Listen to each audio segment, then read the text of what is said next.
Você já ouviu aquela frase, juiz pode tudo? Aposto que já. Todo mundo ouviu. Pois é. Só que não é, digamos, bem assim que a banda toca. O juiz, o magistrado, está sujeito à legislação como qualquer outro cidadão. Então, não é assim que as coisas acontecem.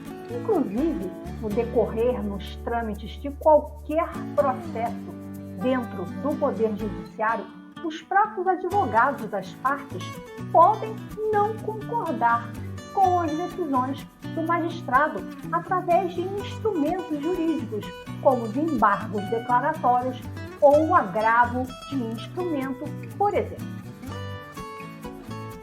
Portanto, se você se sentiu prejudicado pela decisão ou pelas atitudes ou ações de algum magistrado que presidiu um processo seu, você pode sim entrar com uma ação contra ele ou contra ela e, se couber, pedir inclusive indenização por danos morais. Porém, acontece que não é assim, digamos, muito comum da gente ver esse tipo de situação, processos cujo réu é um magistrado.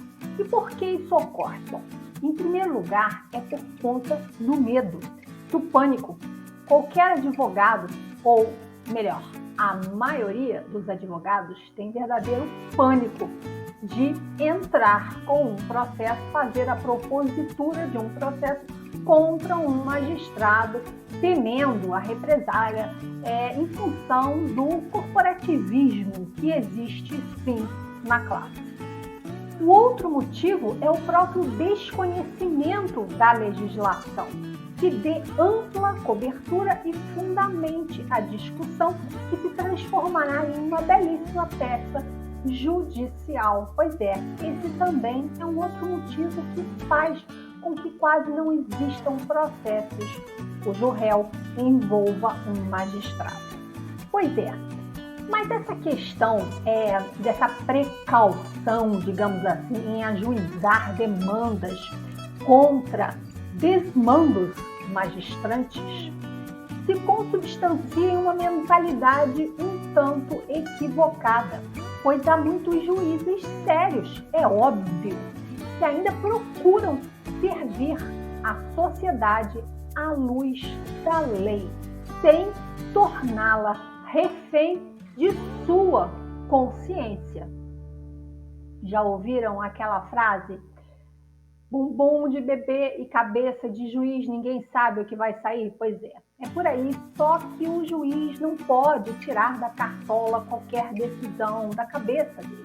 Ele precisa seguir leis, ele precisa seguir jurisprudência, enfim, existem regras, pessoal, para qualquer cidadão, e o juiz está bem longe de ser Deus, como muitos aí pensam que são. Os juízes que são realmente idôneos são os primeiros, inclusive, a propor a punição daqueles que, de algum modo, não representam de forma digna a magistratura. Inclusive, juristas de renome passaram a compreender que, ocorrendo o prejuízo, este não pode ser creditado apenas quando o magistrado profere uma decisão ilegal ou contra a lei, mas também e principalmente quando se dá a demora na prestação jurisdicional. Vocês sabiam disso? E é o que mais acontece, não é verdade? O juiz também tem prazo, pessoal, para cumprir. Por exemplo, para citar o réu, há celeridade, mas para anular uma sentença e seus efeitos contra o mesmo réu que não foi citado de acordo com os procedimentos fundamentados e definidos em ordenamento jurídico, demora-se uma geração. E quando uma das consequências da sentença que deveria ser anulada pela citação sem fundamento é a execução e arresto de bens do réu, estamos diante do momento que se deve garantir o direito à tutela jurisdicional efetiva. Dentro desse conceito está inserida a celeridade da resposta do Estado, inclusive em penalizar o magistrado pelos danos morais e materiais causados àquele réu que sequer teve o direito constitucional garantido da ampla defesa e contraditório. Bom, juiz é ser humano e, como qualquer ser humano, ele está sujeito a erros. Portanto, ele está ali propenso a errar, cometer equívocos. E a regra que existe no sistema jurídico dita que aquele que causa prejuízo deve restituir o dano causado. Artigo 49 da Lei Orgânica da Magistratura Nacional. Responderá por perdas e danos o magistrado quando, no exercício de suas funções, proceder com dolo ou fraude, recusar, omitir ou retardar, sem justo motivo, providência que deva ordenar o ofício ou a requerimento das partes. Parágrafo único. Refutar-se-ão verificadas as hipóteses previstas no inciso 2, somente depois que a parte, por intermédio do escrivão, requerer ao magistrado que determine a providência e este não lhe atender o pedido dentro de 10 dias.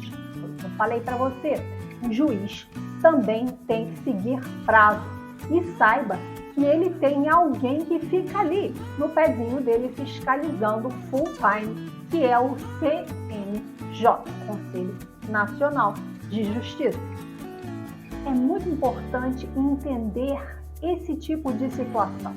A Constituição Federal garante a independência do juiz, mas prestem atenção.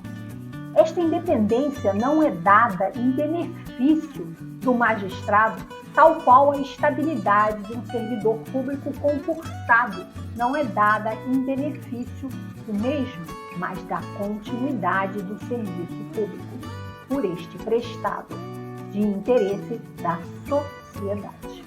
Assim, devemos compreender que a independência do juiz é para garantir à sociedade de que haverá cumprimento da aplicação da lei na defesa dos interesses da mesma e que, pela sua isenção garantida por esta independência, não terá sobre si influências ou pressões externas que o venha desviar-se do que está previsto na própria lei. Prestem atenção, o que não é o mesmo que fornece ao juiz uma independência que o transforma em um ser acima da lei, acima do bem e do mal. E se assim o quiser ser, apenas conseguirá tornar-se fora da lei. Bom, e qual é o papel do Estado nesse tipo de situação? Vamos entender isso. A nossa Carta Magna define que o Estado é responsável pelos atos de seus agentes, mas o Estado, nesta sua parcela de responsabilidade, ele é cobrado e executado por conta da inadimplência de quem ele assinou a fiança, digamos assim. Poderá cobrar do agente, no caso aí nós estamos falando do magistrado, do juiz, o regresso do dano causado. Isso é, fazendo uma ação, a propositura de uma ação administrativa de regresso. Isso é, ele vai cobrar do agente, do juiz, aquilo que ele fez de errado. E justificar a morosidade do magistrado em anular a sua sentença contra o réu que não foi citado de forma correta, por exemplo, que na vara que o mesmo preside existe um excesso de processos em andamento e que por isso não se pode exigir dele que se cumpram os prazos previstos no ordenamento. Bom, e portanto não deve ser punido pela excessiva morosidade.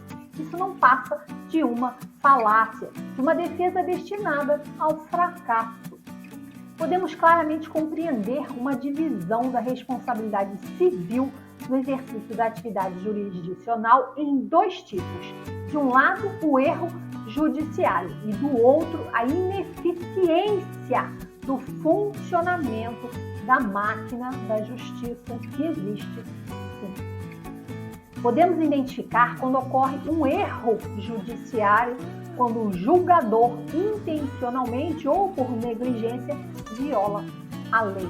No tocante ao entendimento da ineficiência na máquina da justiça, identificamos quando ocorre na prestação jurisdicional uma inércia na sua execução acima do que pode ser considerado dentro da razoabilidade e que, por conta disso, venha transformar-se em danos de difícil reparação às partes.